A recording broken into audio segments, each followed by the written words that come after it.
Hi, it's me again, Real Dr. Lady. I still don't play one on TV. I just do it in real life. I call this episode, I don't want to pay for somebody else's health care. I hear this all the time. I'm going to tell you a secret.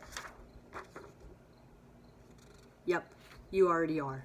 The problem is that you're doing it in a way that's invisible to you. It's really expensive, and it's highly inefficient. Let's take, for example, the case of Billy. Billy's an asthmatic. Billy doesn't have very much money. In fact, he has no insurance at all. So he gets an asthma attack and he suffers at home because when he goes to the doctor's office, he looks at the door and it says, "It's $100 for a visit, Billy." And Billy doesn't have it. So Billy waits and waits and waits some more until he's so sick that he's on the edge of death. And now he goes to the emergency room. Look at poor Billy. Here's the cool thing. Hospital emergency rooms can't refuse you care. It's called EMTALA. We have to give care to somebody who's in dire need. So now Billy, instead of going to his private doctor and getting an inhaler and maybe some antibiotics and maybe some steroids, maybe total cost of $200, instead he winds up in the ICU.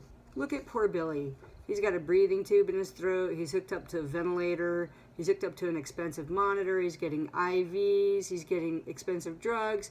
He has expensive doctors and nurses and physical therapists and all kinds of people giving him excellent care.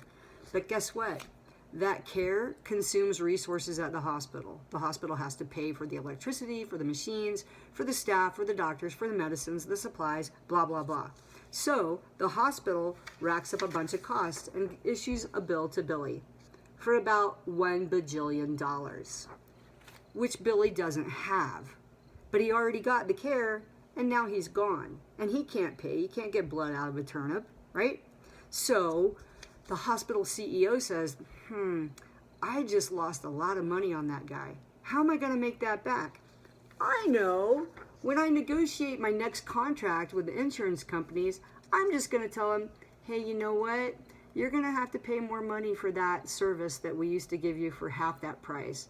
And the insurance guy looks pretty happy. He's like, no problem. Pay attention, people, because this is where trickle-down economics really works. The shit really does roll downhill. Because the insurance guy turns around and says to you, hey, guess what? We're raising your premiums. And you're like, what? I think the insurance companies are just trying to make money off of me. They're gouging me left and right. Here's my end take-home message.